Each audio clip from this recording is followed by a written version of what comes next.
Hi you guys, it's your girl Uzo and this is Uzo Be Living. In today's video, I'm going to be very vulnerable with you about my struggles of trying to find accommodation in Belgium. My first few weeks here were horrible because I couldn't find a house and I was moving from hotel to hotel. So I'm going to be sharing that story as well as giving you some tips on how to approach your accommodation issue if you're moving here for school or for work or whatever. So if you're ready, let's get started. Before I came to Belgium, I did a little bit of research, a little. And one of the things I found out is it's not a wise decision, it's not a good idea to look at houses online and pay directly without looking at them. So I decided to take my time and arrive here and then find a place because otherwise you can be scammed and there's nothing anybody can do about it.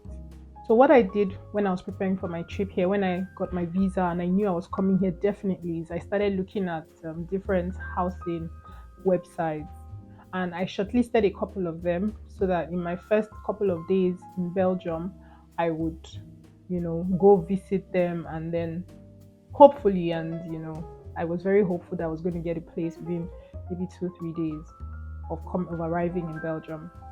Things did not work out as planned because a couple of them emailed me after a couple of days to say, oh, sorry, the accommodation has been taken. And then the only one I was truly banking on, the one that was open, it seemed like it was in a good location, it seemed like a good place, it had everything I wanted, the price seemed great, and all of that, said, oh, sorry, you can't use the address. I actually arrived. I arrived on a Saturday and I went there. My appointment was for Sunday evening. And I went there. And, even before I got in, the guy said, oh, before you go, there's something I should tell you. And I was like, what? He's like, oh, sorry, you can't use the address.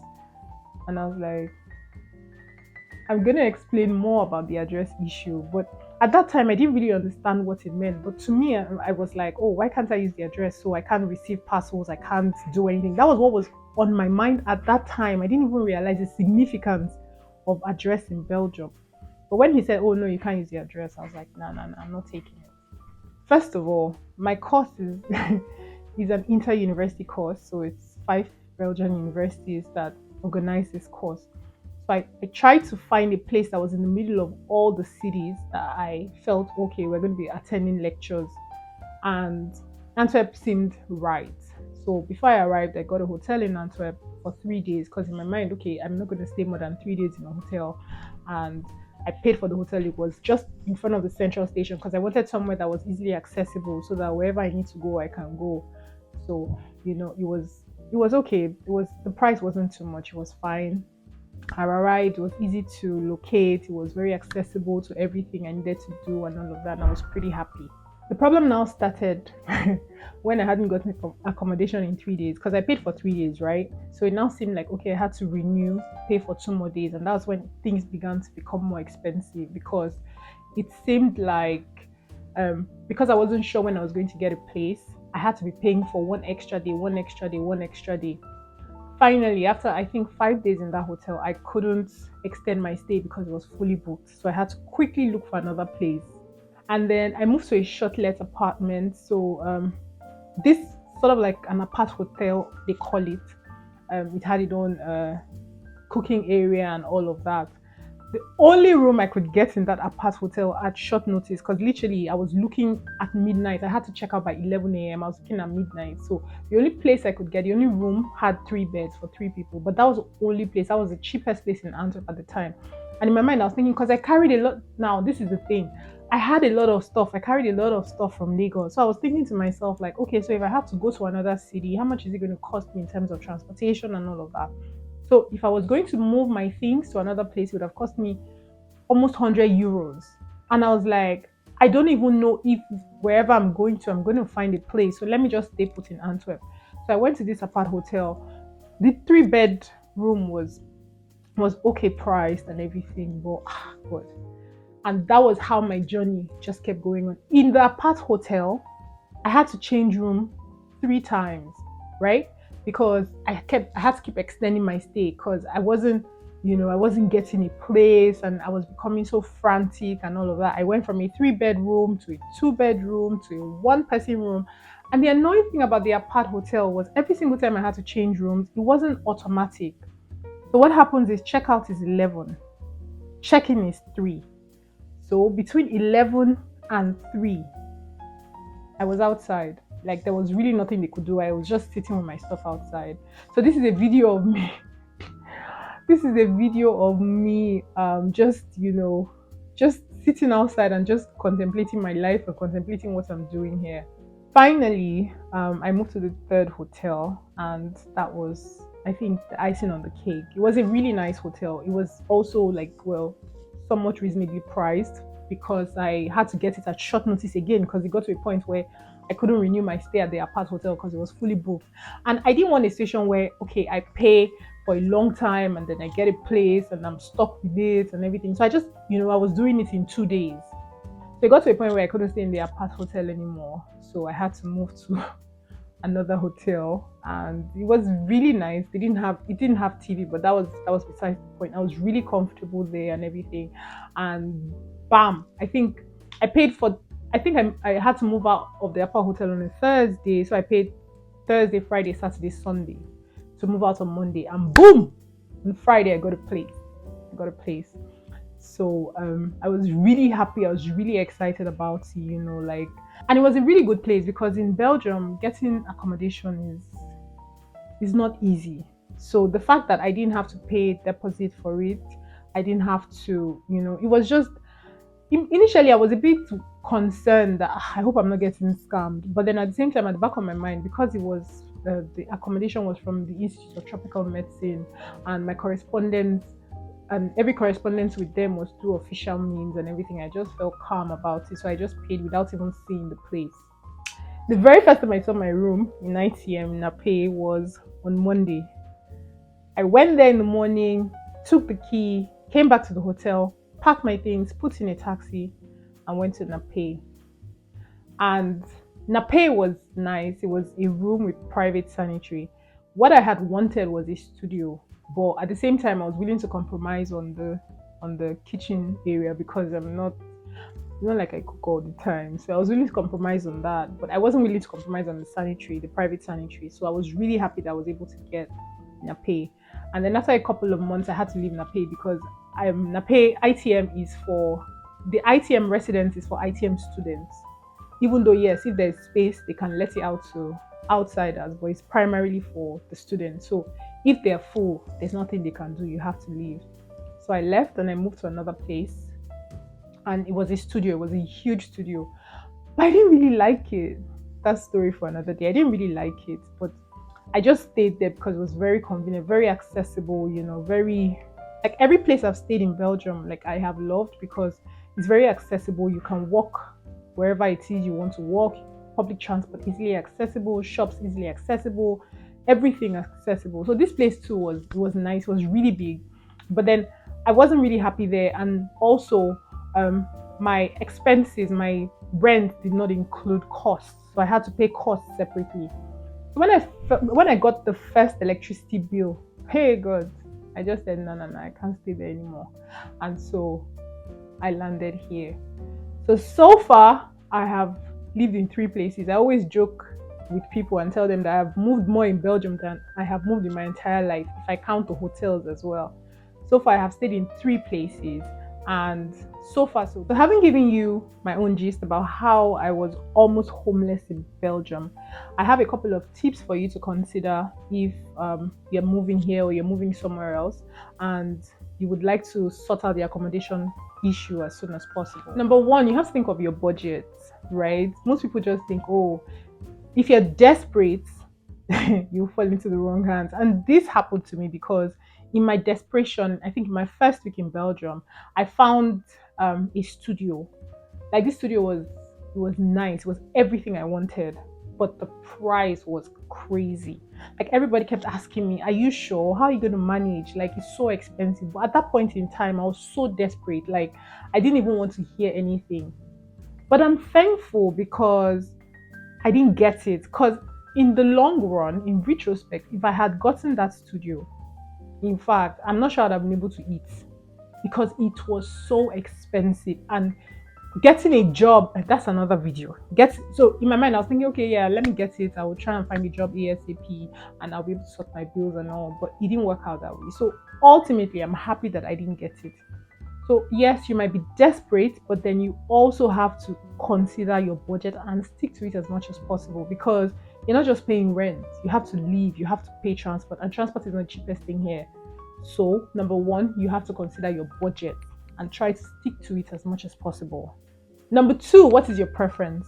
So there, as a student now, let me talk to students. There's something called courts, student rooms, just room. And there's the room with private sanitary. So that's the room, and then you have your own toilet and bathroom. Then there's a studio, there's apartment, there's house, then there's co-housing. So I'm not expecting that you would look for apartment or house, except you're coming with your family. And if you want that sort of thing, it's going to be more complicated, because most landlords want to see 3 months income. So they want to see your wages for 3 months, like your income slip. So it's complicated. And if you're coming from outside, it's a bit complicated to um, convert that money into euros. So let's just leave apartments and house aside. So for a court, again, just a room, a small room, just keep your stuff. Private if it has private sanitary, then you have a toilet and bathroom. If it's a studio, then you have a cooking area. Now for rooms and rooms with private sanitary, there's always a public kitchen for the house. But then for studio, you have your own cooking area, so you don't have to worry about that.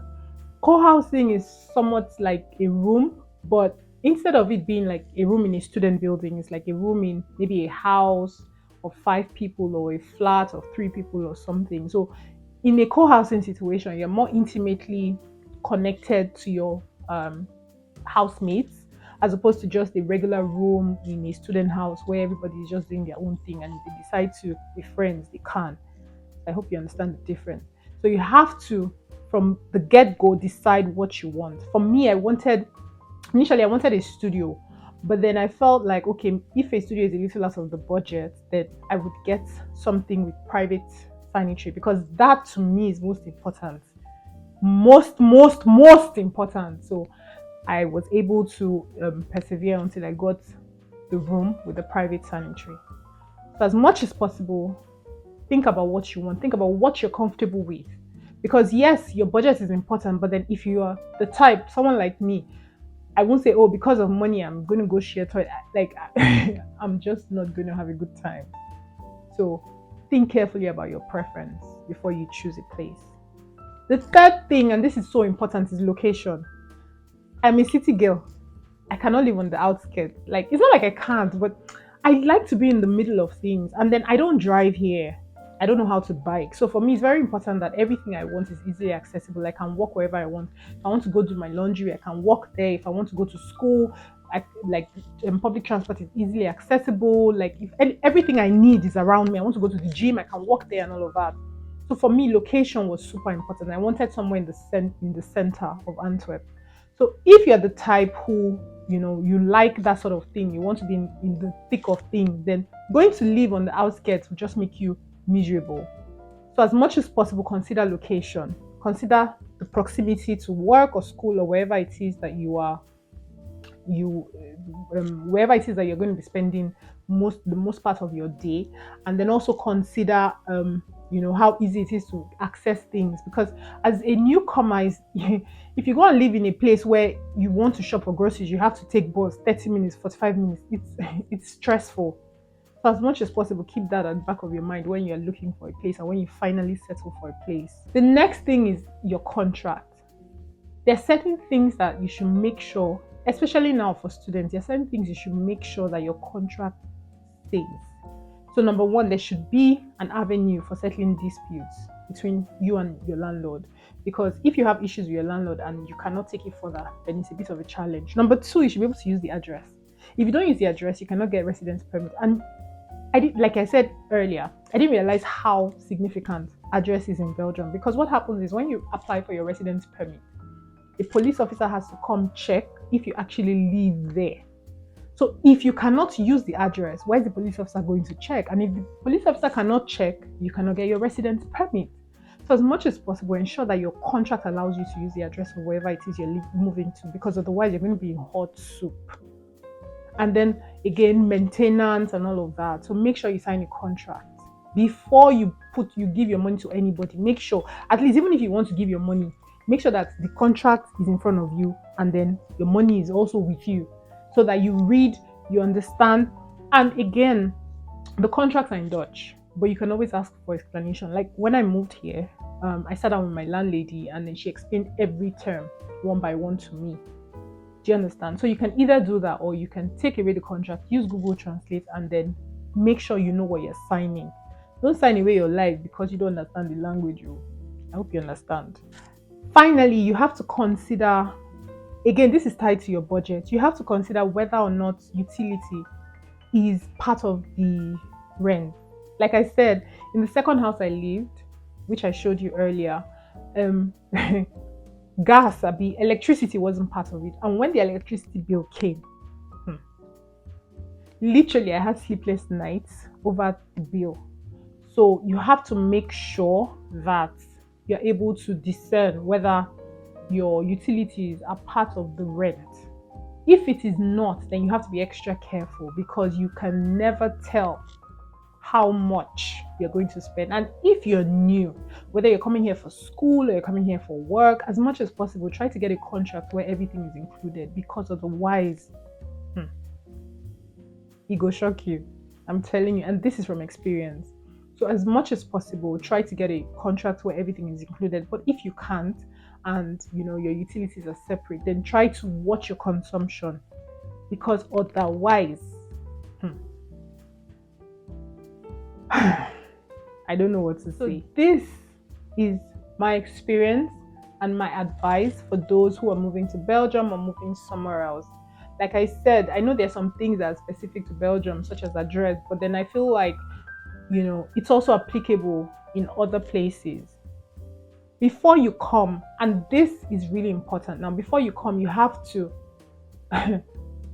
decide, and not just decide, plan for the possibility of an extended stay outside a rented accommodation. You have to plan for it and think about it. The only reason why I wasn't homeless was because I have a supportive family and I have supportive friends. Otherwise, because the amount of money I spent in my first couple of weeks in Belgium wasn't funny. If I didn't have that support, I would have been out on the street, I'm telling you. So before you move anywhere, you have to think about the fact that you may not get accommodation easily, especially if you're not moving, if you don't have family or friends wherever it is you're moving. You have to think about the fact that you may not get accommodation easily. So you have to plan for an extended stay outside. And this includes maybe getting a short-let apartment where, so there are places like that in Belgium where you can pay like 1,000 or 1,200 per month, and they'll allow you to stay for up to 3 months. So you can think about that. That's much cheaper than a hotel. For someone like me, that would have worked. It's just that I just kept believing, I'll get it today, I'll get it today, I'll get it today. But if I had thought about it in advance, that's what I should have done. I should have just paid for 1 month and then given myself that grace. Otherwise, you can stay in hostels if you're not coming with a lot of stuff. I had 4 boxes. There was no way I could have stayed in a hostel, because where am I going to keep it? I had 4 bags. So if you're not coming with a lot of stuff, hostels are a great option. And if you're extending your stay, then you can get huge discounts on the hostels, because there are also hostels that are for longer term residents, as opposed to the short-let hostels. Another thing to think about is Airbnb. I didn't think about Airbnb because I felt like it was going to be a bit expensive. And even when I was here and I was trying to, move out from the hotel, trying to figure out, I found it to be expensive. But I feel like if I had planned months in advance, although I didn't have that advantage because I wasn't sure whether I was going to get my visa. But if you know months in advance that you're moving to somewhere, then it's best to look for either short-let apartments or Airbnb to stay. And finally, if all else fails, then look for a cheap hotel that you can negotiate with and stay for maybe 1 week, 2 weeks, 3 weeks, 4 weeks. But make sure you plan, because many times actually, things don't happen exactly as we want them to happen. So while you think that, when I get there, I'm going to just get a place, it may not work out like that. And you may end up being homeless in a foreign land, God forbid. But I'm just saying that could easily have happened to me. That could easily have been me if I didn't have the support of my friends and family. I hope you learned one or two things from this video. Like I said, it's very it's not a video that I made, happily, because recounting the experience is somewhat traumatic. But yeah, it's something I had to talk about. I hope you've learned one or two things. And like I always say, if you like the video, give it a thumbs up, comment, like, share, whatever it is. But I would love to hear your thoughts. I would love to hear what you want to see more of. I know that there's, again, there are more interesting bits to this journey. There's the traveling and all of that, and those will come. But I also feel like it's best to, lay the foundation to explain, the steps coming here, how it was the first few weeks and all of that. So you have an idea of all of these things before we get into the really fun part. So thank you for watching. I am truly grateful and see you next time. Bye.